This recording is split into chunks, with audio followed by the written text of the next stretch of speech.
పశ్చిమ గోదావరి జిల్లా జిన్నూరు గ్రామంలో ఎన్టీఆర్ భరోసా పెన్షన్ల పంపిణీ కార్యక్రమంలో మంత్రి నిమ్మల రామానాయుడు పాల్గొన్నారు. దివ్యాంగుల ఇళ్లకు వెళ్లి పెన్షన్ అందించి యోగక్షేమాలు అడిగి తెలుసుకున్నారు. గత ప్రభుత్వ హయాంలో పెన్షన్ 1000 రూపాయలు పెంచడానికి 5 ఏళ్లు పట్టిందని చెప్పారు. డయాలసిస్ చేయించుకుంటారా? ఎక్కడ ఎక్కడ చేయించుకుంటారు డయాలసిస్? ఇప్పుడు వెళ్తున్నారా డయాలసిస్ కి?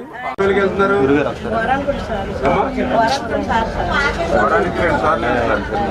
మీరు ఎన్నింటికి వెళ్తున్నారు? గత ప్రభుత్వం ఏం చేసింది? 1000 రూపాయలు పెంచడానికి 5 సంవత్సరాలు పట్టింది. విడతల వారి పింఛన్ పెంపు కాదు, ఒక్కసారిగానే పింఛన్ పెంపు. ఇది ఆంధ్రప్రదేశ్ రాష్ట్ర తెలుగుదేశం, జనసేన, బీజేపీ.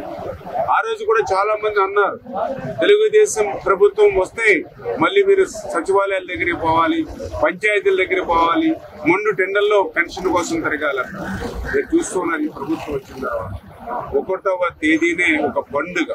సాక్షాత్ ఆంధ్రప్రదేశ్ రాష్ట్ర ముఖ్యమంత్రి సైతం పేదవాని ఇంటికి వెళ్ళి ఆ పేదవారి సేవలో పింఛను ఆయనే స్వయంగా అందజేస్తూ ఉన్నారని అంటే ఆ వృద్ధుల పట్ల, వితంతుల పట్ల, దివ్యాంగుల పట్ల ఈ ప్రభుత్వానికి ఉన్నటువంటి చిత్తశుద్ధికి అదే ఒక నిదర్శనం అని చెప్పి మీ ద్వారా అందరికి కూడా తెలియజేసుకుంటూ, ఆర్థిక పరిస్థితి సహకరించినటువంటి స్థితిలో కూడా ఇచ్చినటువంటి మాటకు కట్టుబడి ఈ యొక్క ప్రభుత్వం, అది కూడా మళ్ళీ ఆ పెంచినటువంటి పింఛనే కాదు, ఏ రోజైతే వాగ్దానం చేశామో ఆ వాగ్దానానికి సంబంధించి 3 నెలలు 3000 ప్లస్ 4000